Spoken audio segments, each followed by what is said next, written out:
नमस्कार, आप सभी का स्वागत है खबरें आज तक में। तो आइए आज हम आपको लेकर चलते हैं देश और दुनिया की तमाम बड़ी खबरें। संसद में शीतकालीन सत्र में गूंजेगा अडानी का मुद्दा। सर्वदलीय बैठक में विपक्ष ने सरकार के सामने उठाई ये मांग। संसद का शीतकालीन सत्र 25 नवंबर से शुरू होगा। कांग्रेस ने अडानी समूह पर लगे रिश्वतखोरी के आरोपों पर चर्चा की मांग की है। विपक्षी दल मणिपुर प्रदूषण और रेल हादसों पर भी चर्चा चाहता है। शीतकालीन सत्र 20 दिसंबर तक चलेगा। इस सत्र में 16 विधेयक पेश किए जाएंगे। इनमें से वक्फ संशोधन विधेयक भी शामिल। महाराष्ट्र में हार के बाद बैकफुट पर कांग्रेस, राहुल का हर दाव फेल। महाराष्ट्र में कांग्रेस गठबंधन की हार से पार्टी को बड़ा झटका लगा है। हरियाणा के बाद महाराष्ट्र में हार से कांग्रेस के लिए बीजेपी को चुनौती देना मुश्किल हो गया है। झारखंड की जीत कांग्रेस गठबंधन के लिए राहत की खबर है, लेकिन महाराष्ट्र की हार ने इसे कमतर कर दिया है। वायनाड से प्रियंका का धमाका, यूपी में ब्रांड योगी हिट। चुनाव में देखिए किसका कहां से रहा बोलबाला। 48 सीटों पर हुए उपचुनाव के नतीजे शनिवार को आए।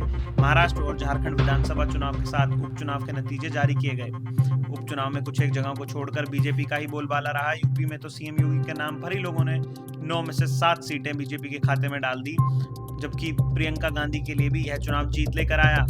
पहाड़ों के बीच गरजते हेलीकॉप्टर, हथियारों से लैस सैनिक। वार मोड में क्यों है इंडियन आर्मी? भारतीय सेना की ओर से पूर्वोत्तर राज्य में पूर्वी प्रहार अभ्यास किया जा रहा है। यह अभ्यास अरुणाचल प्रदेश और असम समेत कई राज्यों में चल रहा है। इस अभ्यास से सेना अपनी ताकत और रणनीति का प्रदर्शन कर रही है। अब दुश्मनों की खैर नहीं, भारतीय नौसेना को मिलने वाली है एक और अचूक सबमरीन। भारतीय नौसेना जल्दी अपनी ताकत में इजाफा करने जा रही है।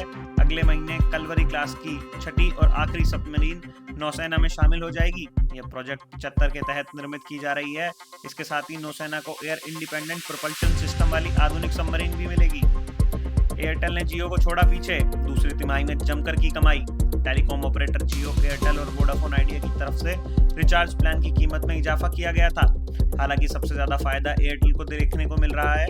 वैसे तो जियो को भी फायदा हुआ है, लेकिन कमाई में एयरटेल ने जियो को पीछे छोड़ दिया है। 1 दिसंबर से बदल सकता है नियम।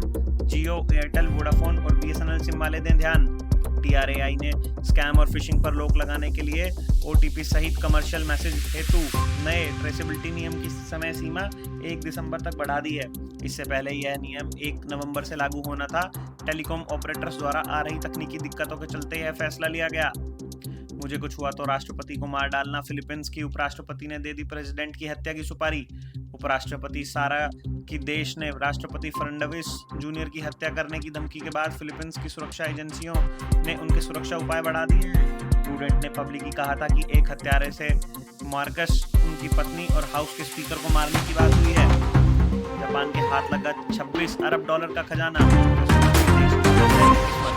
अमेरिका और कई अन्य देश भी मैग्नीज और दूसरे रेयर अर्थ ऑब्जेक्ट जैसी दुर्लभ धातुओं के स्रोतों की तलाश कर रहे हैं। इनमें से कई पर चीन का कब्जा, जिसका इस्तेमाल बीजिंग दबाव बनाने के लिए हथियार के रूप में करता है। अब जापान के हाथ का भंडार लग गया है। यूक्रेन ही नहीं, रूस को भी शांति समझौते की सख्त जरूरत। रूस और यूक्रेन फरवरी 2022 से युद्ध में उलझे हुए हैं। रूसी सेना ने यूक्रेन पर हमले के समय माना जा रहा था कि ये कुछ दिन का युद्ध है, लेकिन यह लड़ाई लगातार बढ़ती जा रही है। ऐसे में रूस और यूक्रेन सैनिकों की कमी का सामना कर रहे हैं। पाकिस्तान में शिया मुसलमानों ने सुन्नियों से लिया बदला, भारी हिंसा में 47 लोगों की मौत। पाकिस्तानी झंडा फाड़कर फेंका।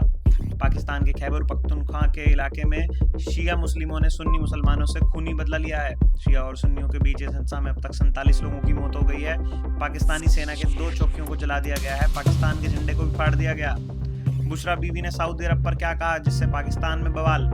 पत्नी को बचाने आए इमरान शाहबाज बोले तोड़ देंगे हाथ। इमरान खान की पत्नी बुशरा बीवी ने एक बयान जारी किया था, जिसमें सऊदी अरब और पाकिस्तान के पूर्व सेना प्रमुख जनरल कमर बाजवा का जिक्र किया था। इस बयान के बाद पाकिस्तान की सियासत गर्मा गई है। प्रधानमंत्री शहबाज शरीफ ने तो अपने बयान में हाथ तोड़ने तक की बात कर डाली। अमेरिका का बड़ा कदम, 30 साल बाद पनडुब्बियों की जाएगी परमाणु क्रूज मिसाइलों से लैस। जाने कौन है निशाने पर? अमेरिकी नौसेना एक नया परमाणु क्रूज मिसाइल बना रही है। यह मिसाइल 2034 तक तैयार हो जाएगा। इस मिसाइल को वर्जीनिया श्रेणी की पनडुब्बियों से लॉन्च किया जा सकेगा। अमेरिका ने 1991 में ऐसे ही मिसाइल को हटा दिया था। अब इसे फिर से बनाने का फैसला लिया गया है। टाटा मोटर्स भारत में अगले साल नई एसयूवी लॉन्च करेगी। सायरा को लेकर लोगों में बड़ी बात। टाटा मोटर्स के लिए यह साल 2024 काफ़ी ज़बरदस्त रहा, जहां कंपनी ने Altroz racer, Tata Nexon CNG और एसयूवी कूपे कर्व के अलग-अलग मॉडल लॉन्च किए। और अब कंपनी अगले साल 2025 में और भी नई एसयूवी लॉन्च करेगी, जिनमें से खास एसयूवी ये हैं, आज हम आपको इनके बारे में बताने जा रहे हैं। जो टाटा हैरियर ईवी और टाटा सियरा ईवी को लॉन्च कर सकती है। हाई राइडर की बम्पर बिक्री से टोयोटा की बल्ले-बल्ले, हाई क्रॉस और ग्लेंजा रह गई पीछे। टोयोटा किर्लोस्कर मोटर इंडिया ने बीते अक्टूबर महीने में 28,000 से ज़्यादा कारें बेची और यह नंबर सालाना रूप से 37% और मासिक रूप से 18% की बढ़ोतरी के साथ है। 72 खिलाड़ियों पर 468 करोड़ स्वाहा। इंडियन प्रीमियर लीग के 2025 सीजन के लिए पहले दिन का ऑक्शन करिश्माई रहा। 72 खिलाड़ियों पर कुल 468 करोड़ रुपए खर्च किए तो 12 खिलाड़ी अनसोल्ड रहे। ऋषभ पंत सबसे महंगे 27 करोड़, जबकि श्रेयस अय्यर 26.75 करोड़ रुपए में बिके। दिल्ली, यूपी, बिहार में अब बढ़ने वाली है ठंड। इन राज्यों में बारिश का अलर्ट। देश भर में मौसम बदलने वाला है। उत्तर भारत में सर्दी बढ़ेगी, दिल्ली में तापमान गिर सकता है और कोहरा छा सकता है। बिहार में भी ठंड बढ़ेगी, उत्तर प्रदेश में कोहरा और धुंध रहेगा। तमिलनाडु और पौंडीचेरी में भारी बारिश हो सकती है। आंध्र प्रदेश के तटीय इलाकों में भी बारिश की संभावना मानी गई है। तो इसी प्रकार की तमाम देश और दुनिया की बड़ी खबरें जानने के लिए हमारे साथ बने रहें।